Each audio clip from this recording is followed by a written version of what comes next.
So when you look at the Garden of Eden, it's safe to say that Christ is the gardener, right? Because if you look at the word dress in the Hebrew, it means abad. And that is translated into serving, right? And we know that Jesus is the best, like when it comes to like serving, he washed the disciples' feet and everything. So when it comes to serving, remember, Christ is always the example. He's the gardener, right? And so he's showing us, just like he was showing Adam and Eve, this is what you do to serve. I'm here to serve. We're serving together. It's basically what makes the world go around. What nonprofit, what business in America isn't serving someone? McDonald's served over 2 billion people. Like, that's what life is about. But that's just the word dress in the Hebrew is abad. It means to serve. But then the word keep in Hebrew is shamar, which means to protect.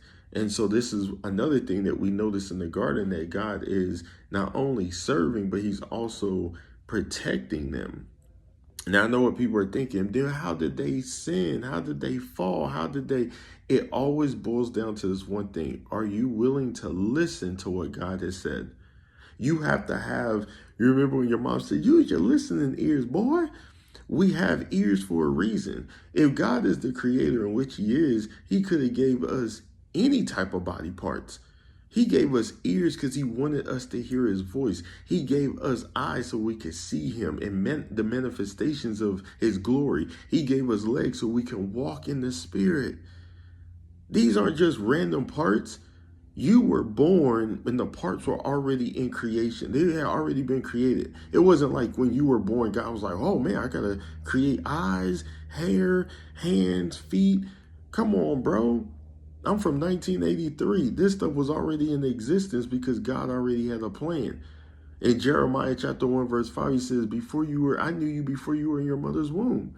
Before you were in your mother's womb, I knew you.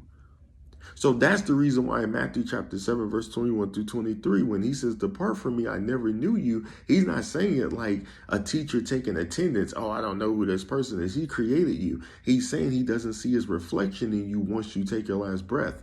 Because the moment he said into Adam, Adam had over 900 years to live.